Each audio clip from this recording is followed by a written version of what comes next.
നാടൻ കളി.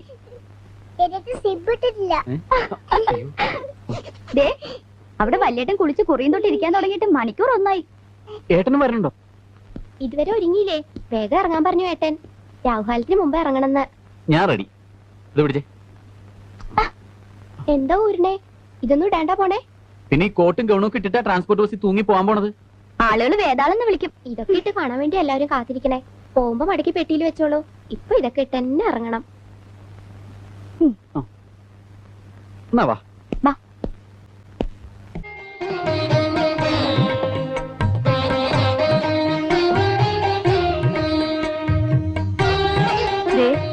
അവൻ ഇറങ്ങിയതാ.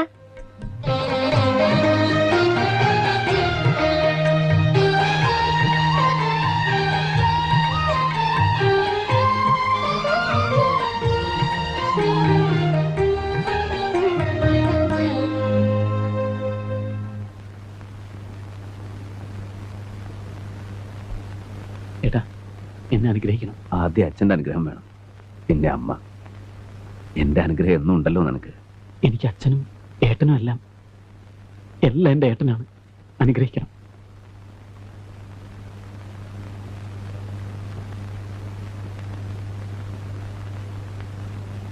വീണുയർന്നു വളരണം, കണ്ണു രണ്ടും തെളിയണം, പൂവിരിഞ്ഞ വഴികളിൽ മുള്ളു കണ്ടു നീങ്ങണം, പൂവാവ് മാറുവാൻ നാമം ജപിക്കണം, നല്ലവനാകേണം.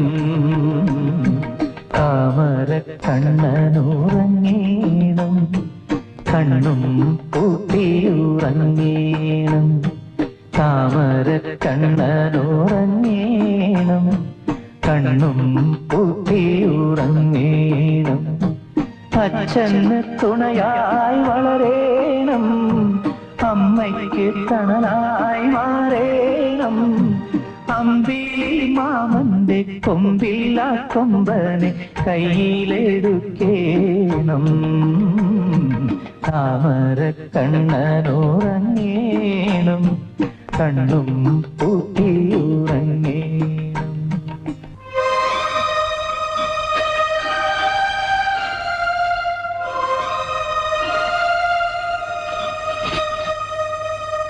ദൂരെ ദിക്കിൽ നിന്നൊക്കെ ഓരോരുത്തർ അന്വേഷിച്ച് വന്നിട്ട് വഴി അറിയാണ്ട് വിഷമിക്കുക. ആ വിഷമം അങ്ങനെ തീർന്നോട്ടെ. എന്തേ മേലെടുത്തതും കൂടെ എഴുതായിരുന്നു ആയരെ. ശരിയാ, പറ്റിപ്പോയി. താരല്ല, കൊല്ലം ഒന്നുകൂടെ കഴിഞ്ഞോട്ടെ. അവൻ സ്വന്തമായിട്ട് കേസെടുത്ത് തുടങ്ങും. അപ്പൊ എന്തായാലും വലിയൊരു ബോർഡ് വെക്കണല്ലോ, അതിലെഴുതാൻ മേലെടുത്തു. എന്തേ സ്വന്തം കാലിൽ നിൽക്കാനുള്ള ത്രാണിയായിട്ട് നിന്നാ മതി. മനുഷ്യന്മാരെ ജീവന്റെ കാര്യ. ബാക്കി ഒന്ന് വയച്ചാ മതി, കൈത്തിൽ കൊലക്കയറി. അത് ശരിയാ. എന്താ അത് ശരി?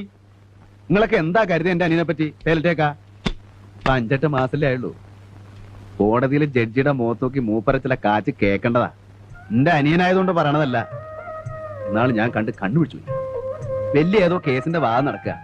എതിർഭാഗത്ത് നമ്മുടെ ഗോവിന്ദയ്യര് കാട്ടൊക്കെ പറക്കണ പോലെ ഇംഗ്ലീഷ് കാച്ചനെ. വിജയൻ എഴുന്നേറ്റ് നിന്നിട്ട് ഒരൊറ്റ വാക്ക, ഐ ഒബ്ജക്ട് ഓണർന്ന്. ഗോവിന്ദയ്യര് പിന്നെ പെട്ടിട്ടില്ല. ഇല്ല. രാമൻകുട്ടി മേന്നെ സ്വന്തം മോനപ്പൊലിയാ. ഇടയ്ക്കിടയ്ക്ക് വീട്ടിൽ വിളിച്ചോണ്ട് പോകും, ഊണ് കൊടുക്കും. പിന്നെ ചർച്ച തന്നെ ചർച്ച. അയാൾക്ക് വേറെ ഉണ്ടല്ലോ 5-6 ജൂനിയർമാര്. ഒരെണ്ണത്തിനെ വീട്ടിൽ വിളിക്കില്ലല്ലോ. ഇപ്പൊ എന്റെ അനിയനായോണ്ട് പറഞ്ഞല്ല, ആ കോട്ടും കൗണൊക്കെ ഇട്ട് നിന്നണ്ടല്ലോ. രാമകുട്ടി മേന്റെ കട്ടിയും കലയാ. അതിപ്പോ കാഴ്ചകൾ ഇങ്ങൊക്കെ ഉണ്ടല്ലോ ഒരു കല. ഇപ്പൊ എന്ത് കലയടോ? ഈ പാടത്തും വെയിലത്തുമൊക്കെ നിന്നിട്ട് ഒക്കെ പോയില്ലേ.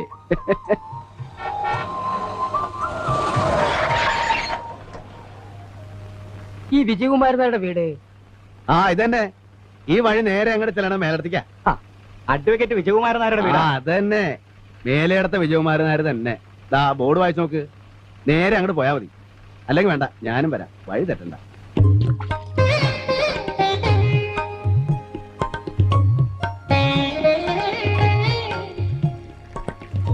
എന്നാ കൊടുക്കാനൊന്നും ഇല്ലേ? കാച്ചിൽ പിഴിഞ്ഞതുണ്ട്. കാച്ചിൽ പുഴുങ്ങിയതോ? കൊടുക്കാൻ പറ്റിയ സാധനം. ഞാൻ പറയാറില്ലേ വല്ല കായവറുത്തോ മിക്സറോ വാങ്ങി വെക്കണമെന്ന്. മാന്യമാര് പറഞ്ഞ വീടാണേ. വാങ്ങി കൊണ്ടുവന്നൂടെ? ഇതം കൊടുക്ക. അപ്പൊ ജില്ലാ കമ്മിറ്റിയില് അങ്ങനെ ഒരു ആലോചന വന്നപ്പോ ഞാനൊന്ന് പ്രസ് ചെയ്തു നിങ്ങളുടെ പേര്, അത് അംഗീകരിക്കുകയും ചെയ്തു.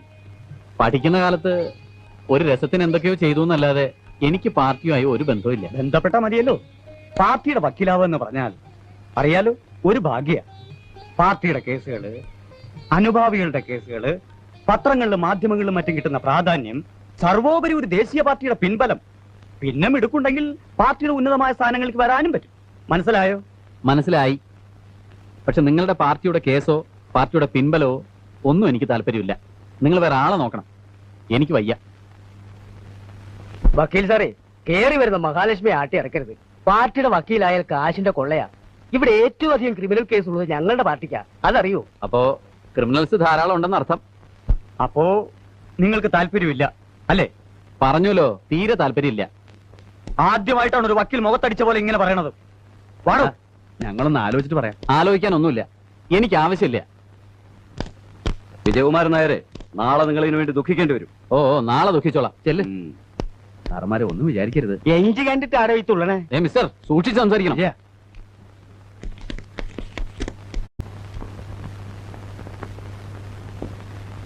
എന്താടാ?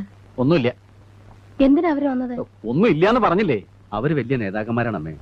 അവരൊരു ഉപകാരം ചെയ്യാൻ വന്നപ്പോ അവൻ അത് വേണ്ട. ഏട്ടൻ എന്തറിഞ്ഞിട്ടേ പറയണേ? പാർട്ടിക്കാരെ കുറെ കേസ് കിട്ടുന്നല്ലേ അവര് പറഞ്ഞത്. എന്ത് കേസ്? നക്കാപ്പിച്ച കേസ്. തുടക്കത്തിൽ തന്നെ കുറെ കേസ് കൈ കിട്ടാന്ന് വെച്ചാ ചില്ലറ കാര്യ. അതെ, എനിക്കത് ചില്ലറ കാര്യമാണ്. പാർട്ടിക്കാരുടെ പെറ്റി കേസുകൾ വാദിക്കുന്ന ഒരു മൂന്നാം കിട വക്കീലാവാനല്ല എനിക്കിഷ്ടം. തുടക്കത്തിൽ തന്നെ വലിയ വലിയ കക്ഷികളെ കൈ കിട്ടൂടാ. കിട്ടും. ഏട്ടൻ കണ്ടോളൂ. കണ്ടോമേ, അവന്റെ വർത്തമാനത്തിന്റെയും മുഖഭാവത്തിന്റെയും ഒരു കല. ഞാനൊന്ന് ഇരുത്തി നോക്കിയ ആ ചുളണ ചെക്കനാ. ഇപ്പൊ മുഖത്തേക്ക് നോക്കുമ്പോ എനിക്കൊരു ബഹുമാനം.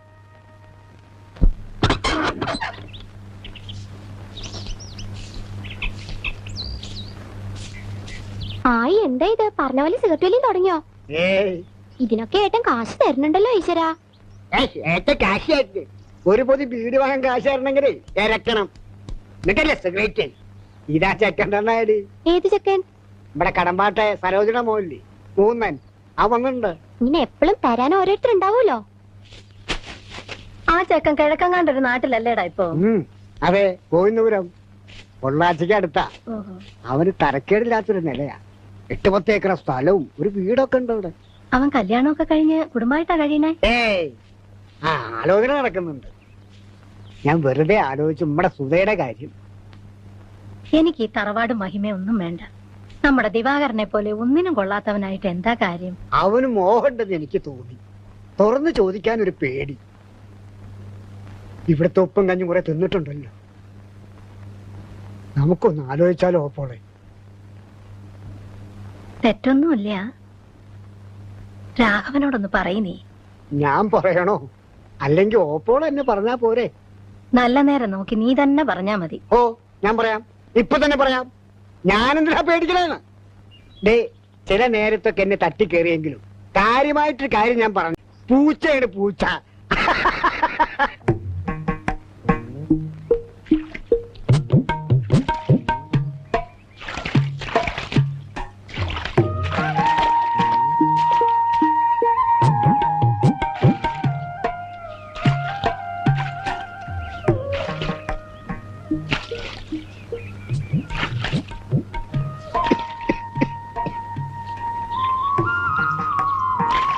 സർക്കിട്ടൊക്കെ കഴിഞ്ഞു ആവോ? ഓ അല്ല അല്ല, ഞാനേ നമ്മുടെ മൂന്നും വന്നിട്ടുണ്ട് ഗോവിന്ദാപുരത്തുനിന്ന്. അവനെ കണ്ടിങ്ങനെ ഓരോന്നൊക്കെ പറഞ്ഞിങ്ങനെ. എന്നിട്ട് അവൻ എന്നെ കണ്ടില്ലല്ലോ. ഇന്ന് അവന്റെ സ്ഥലം കാണാൻ ആള് വന്നിരുന്നു. ആ തിരക്കില് എന്നിട്ട് കച്ചവടായോ? ചിലപ്പോ മുറി.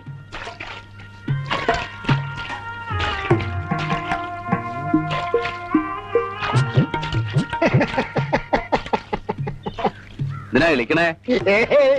എന്റെ അമ്മയുടെ ഓരോ വിഡ്ഢിത്തിരകളെ. ഞാൻ മുകുന്ദന്റെ ഗോവിന്ദാപുരത്തെ കാര്യങ്ങളൊക്കെ പറഞ്ഞപ്പോഴേ എന്നോട് ചോദിക്കാണോ അപ്പോളേ? ഞാൻ പറഞ്ഞു നീ അറിയണ്ട, അറിഞ്ഞാ ചിലപ്പോ ദേഷ്യപ്പെടുമെന്ന്. അതിന് എന്ത് ചോദിച്ചു എന്നായി പറയണേ? ഏയ് ഒന്നുമില്ല. നമ്മുടെ സുതയ്ക്ക് മുകുന്ദനെ ആലോചിച്ചാലോ ഒന്ന്. അല്ല, ഞാനല്ല, ഓപ്പോളെ ചോദിച്ച വിഡ്ഢിത്തരം. അത് നമുക്കൊരു ആലോചനയായിട്ട് അങ്ങോട്ട് പോകാൻ പറ്റില്ലല്ലോ. ചെക്കനല്ലേ ആലോചനയായിട്ട് ഇങ്ങോട്ട് വരണ്ടേ? അല്ല, അത് നമ്മുടെ കുടുംബത്തിൽ കയറി വന്ന് പെണ്ണി ചോദിക്കാൻ അവനൊരു പേടിയുണ്ട്. എന്തിനാ പേടിക്കണേ? അവൻ അസൽ ആൺകുട്ടിയല്ലേ, മണ്ണറിയണവനല്ലേ. അവൻ ആരുടെ മുന്നിലും കയറി ചെന്ന് മുഖത്ത് നോക്കി ചോദിക്കാലോ. ഇത് എങ്ങനെയത്?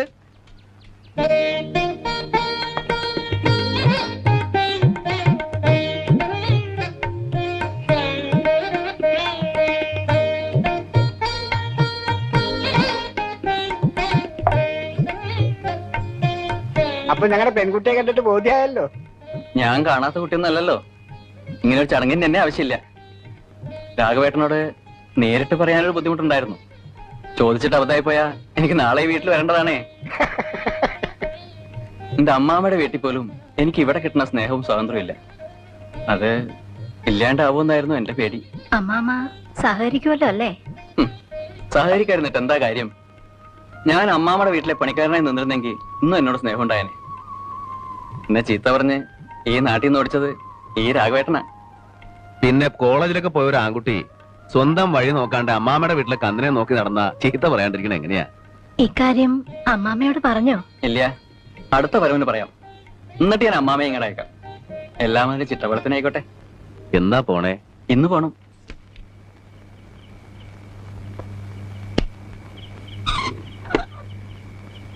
നീ ഉറങ്ങിയില്ലേ? ഇല്ല. ഇന്ന് മുകുന്ദൻ വന്നിരുന്നു. അറിഞ്ഞു, അമ്മ പറഞ്ഞു. അടുത്ത ആഴ്ച അവന്റെ അമ്മാമയും കൂട്ടി വരാന്നാ പറഞ്ഞേ. അത് വൈകണ്ടങ്ങൾ നടത്താല്ലേ? അതെ. ഞാൻ ആലോചിക്ക, എല്ലാം കൂടെ ഒന്നിച്ചായാലോ. ചെലവ് മാത്രല്ല, ബന്ധപ്പാടും കുറയും. മിഴിച്ചു നോക്കണേ എന്തിനാ? നിന്റെ കല്യാണത്തിന്റെ കാര്യമായി പറയണേ. ഉവ്വ്, മനസ്സിലായി. അമ്മയോട് പറഞ്ഞപ്പോ അമ്മ പറഞ്ഞു നിന്നോടൊന്നും ചോദിക്കാൻ. ഇനിയിപ്പോ എന്താ ചോദിക്കാൻ അല്ലേ? അമ്മ വേറൊന്നും പറഞ്ഞില്ലേ? ഇല്ല. ഞാൻ വേറൊരു കാര്യം പറഞ്ഞ് ഏൽപ്പിച്ചിരുന്നു. രാമൻകുട്ടി മേനോൻ സാറ് ഏട്ടനോട് ഒന്നങ്ങോട്ട് ചെല്ലണമെന്ന് പറഞ്ഞിരുന്നു. ഞാൻ അമ്മയെ പറഞ്ഞ് ഏൽപ്പിച്ചിരുന്നു. പറഞ്ഞില്ലേ? ഇല്ല. ഞാൻ പറഞ്ഞിരുന്നു. അമ്മയ്ക്ക് വിരോധമൊന്നുമില്ല, ഏട്ടനും വിരോധമൊന്നും ഉണ്ടാവില്ല എന്നറിയാം. എന്നാലും കല്യാണം എന്നൊക്കെ പറയണത് നമ്മള് വളരെ ആലോചിച്ച് പ്രവർത്തിക്കണമല്ലോ. ഏട്ടനോട് ആലോചിക്കണമെന്ന് തന്നെ ഞാൻ മേനോൻ സാറിനോടും പറഞ്ഞത്. ഞാൻ എന്റെ ഭാഗ്യാന്ന് എല്ലാരും പറയണേ. അല്ലെങ്കിൽ പിന്നെ മേനോൻ സാറിന്റെ മോളെ എനിക്ക്, അതും നമ്മളോട് ഇങ്ങോട്ട് ആവശ്യപ്പെടുക എന്നൊക്കെ പറഞ്ഞ നമുക്ക് സ്വപ്നം പോലും കാണാൻ കഴിയാത്ത ബന്ധ. നീ എന്ത് നന്ദികേടാടാ ഈ പറയണേ? ഇക്കണ്ട കാലം മുഴുവൻ നിന്നെ സ്വപ്നം കണ്ടുകൊണ്ട് കഴിഞ്ഞൊരു പെണ്ണെ തഴഞ്ഞിട്ട് ആ ഭാഗ്യം നമുക്ക് വേണ്ട. നമുക്ക് ആ പണവും പ്രതാപവും ഒന്നും വേണ്ട മോനെ. നീ ഒരിക്കലും അങ്ങനെ ചിന്തിക്കരുത്.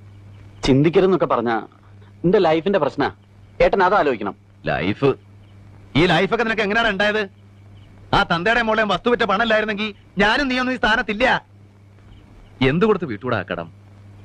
ആ കടമയും കടപ്പാടും ഒന്നും മറക്കരുത്. അത് മറക്കൊന്നുമില്ല.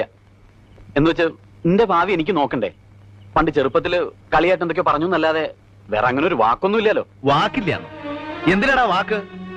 എനിക്കും നിനക്കും അമ്മയ്ക്കും ഈ വീട്ടിലും നാട്ടിലൂടെ എല്ലാവർക്കും അറിയാലോ അവളെ നിനക്ക് വേണ്ടിയാ ജീവിക്കണമെന്ന്.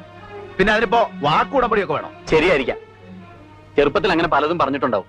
പക്ഷെ ഇപ്പോ എനിക്ക് എന്റെ നിലയും വിലയും ഫ്യൂച്ചറും ഒക്കെ നോക്കണം. അഡ്വക്കേറ്റ് രാമൻകുട്ടി മേനോന്റെ സണ്ണിലോ ആകാന്ന് പറഞ്ഞ എനിക്ക് കിട്ടുന്ന നിലയും വിലയും സോഷ്യൽ സ്റ്റാറ്റസും എന്താണെന്ന് അറിയാവോ? മാത്രമല്ല ഭാവിയിൽ അദ്ദേഹത്തിന്റെ പ്രൊഫഷണൽ ഗുഡ്വിൽ മുഴുവൻ എനിക്ക് വന്നു തരാനുള്ളതാ. പണ്ടെന്നോ കുറച്ച് കാശ് തന്നെന്നും പറഞ്ഞ് ഇതൊക്കെ വേണ്ടെന്ന് വെച്ച് കുഞ്ഞമ്മയുടെ മോളെ കല്യാണം കഴിക്കണമെന്നാണോ ഏട്ടൻ പറയുന്നത്? മനുഷ്യനാവണം ആദ്യം, എന്നിട്ടുണ്ടാക്ക് നിലയും വിലയും. അതൊന്നും സൂത്രത്തിൽ ഉണ്ടാക്കല്ല വേണ്ടത്, സ്വയം ഉണ്ടാവട്ടെ. അതാ കഴിവ്. ഇപ്പൊ നീ വക്കീലായിട്ട് എന്നോട് വാദിക്കണുണ്ടല്ലോ, അതിനുള്ള കഴിവുണ്ടാക്കിയത് ഇന്റെ വേർപ്പാ. നിനക്കെല്ലാം ഉണ്ടാവും, ദൈവം തരും. വന്ന വഴി മറക്കരുത്. ഇത് ഞാൻ സമ്മതിക്കില്ല. ഏട്ടൻ ഇങ്ങനെ വാശിയും ബഹളം ഒന്നും കാണിക്കേണ്ട കാര്യമില്ല. ഇതിന്റെ ലൈഫിന്റെ പ്രശ്ന. എനിക്ക് മേനോൻ സാറിന്റെ മോളുമായിട്ടുള്ള ബന്ധം ഇഷ്ടം. ഏട്ടൻ അത് പോയി ആലോചിച്ച് നടത്തി തരണം. എന്റെ പട്ടി വരും. എടാ, മേലേടത്ത് രാഘവൻ നായർക്ക് നിന്റെ അത്രയും വിവരവും വിദ്യാഭ്യാസം ഇല്ല, പക്ഷെ നെറുകേട് കാണിക്കില്ല. എന്റെ നെഞ്ചിൽ പിടപ്പുണ്ടെങ്കിൽ ഞാൻ സമ്മതിക്കില്ല. എന്നെ ധിക്കരിച്ചാൽ ഞാൻ പിന്നെ ഈ കുടുംബത്തെ കയറ്റില്ല. ഓർത്തോ? ആ